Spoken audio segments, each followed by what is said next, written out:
Well, as we wrap up the summer season, you'll really start to notice all the pumpkins popping up around your neighborhood. But decorating can be overwhelming.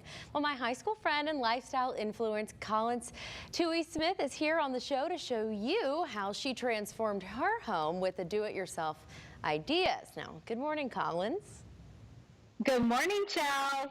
All right. So first of all, your house is like, it's Pinterest dreams on, I mean, seriously, I don't even have a house really to decorate, and I just followed the whole thing on Instagram. So it's absolutely beautiful. First of all, if you don't follow her on Instagram, it's at Touhy Smith. So you need to check it out. But first, let's just start. Where do you even begin? Do you theme, or do you just see what the store has and go from there?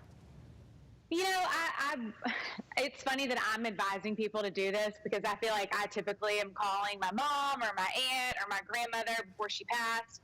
And I really, and I've learned everything from them. So my advice from what I have learned from them would be, pick your space first. Don't go in blind. Decide what you want to decorate, and then from there, build out your idea and make sure the first thing that you consider is your scale. So if you're working with a small space, like I just put a few things behind me as a sample, this would be totally different than trying to decorate your entire front porch. And also, I'm of the mindset that I would really like to over decorate one area and use my budget all for one space, then try to sprinkle it out all throughout my house. So this year I focused on my front door and my front porch. And then so from there you go with size. How tall are your doors? Do you want to decorate over? How far do you want it to come out? And don't go into a store without some kind of idea of what your goal is at the end. And the best thing for me, honestly, hop on Instagram, hop on Pinterest, scroll through and start pulling off some ideas. I am old school, so I still like tangible paper. I hate even saying that because it can be very wasteful. I don't encourage it. But I like to go in with a few ideas of kind of what I'm looking for. And I'm a traditionalist.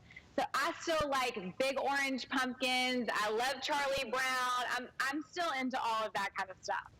I'm like, I mean, I've already seen it, and my mouth is still just agape, just looking at it in front of your house. Like, are those real pumpkins? They are real. Some of them are real and some of them are fake. And then that would be the other thing that I would consider. Don't always try to do everything at one time. A few of the things I have behind me. So, you know, this is new. This came from my grandmother, who then passed it down to my mom, who then passed it down to me. Snagged a candle at Target. That is like the age-old trick. After you've decorated, get something that smells pumpkin spice, and then put that candle on and light it, and you've got a whole new feel.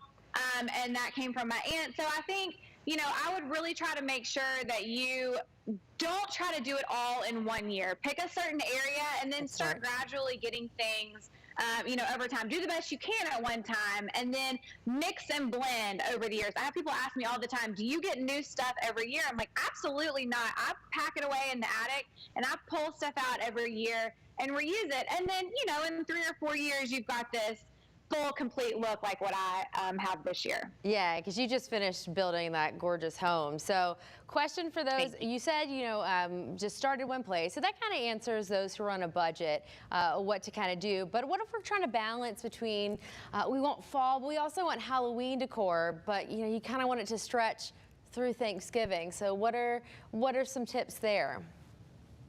Well, stay tuned to my Instagram because I will have a fall to Halloween changeover. So I think, first of all, for full transparency, I think most people are typically a fall decorator or a Halloween decorator, and they usually go all out in one of those two categories. But I am going to show on my Instagram this year how to take kind of your fall vibe look and turn it into Halloween by adding, a few items in. And it's pretty easy to do. I typically, and this isn't the norm, but I typically put my Christmas decorations up the first week of November. It takes a couple days to get everything. I know. It takes a couple days to get everything up and fully in place. So, and, December, Christmas comes it comes fast. So I want to be able to enjoy those decorations. And some people don't like to do that. They want to take them all the way through Thanksgiving, and that is okay as well. I am not a real tree buyer. So that does help in the process. Like my older brother, he real tree every year. So, you got to wait and time that out. I've had a lot of people ask me about the pumpkins, and I'll be totally honest, This year is going to be a science experiment. So I will let y'all know in a couple weeks how long these Wait to pumpkins see last. how that goes. I used to be staunch about Thanksgiving because I was born on Thanksgiving. That's when we started Christmas. But once I had a house of my own, I agree. It's fun to enjoy it. Well, I really appreciate you joining us. Again, you can find her on Instagram, where you get all the fun tips at Collins Touhy Smith. Now all we need are some whimsy cookie, fall-themed cookies to get us fueled for our shopping. So thank you for joining us today, Collins. Thanks for having me, Chelsea. All right.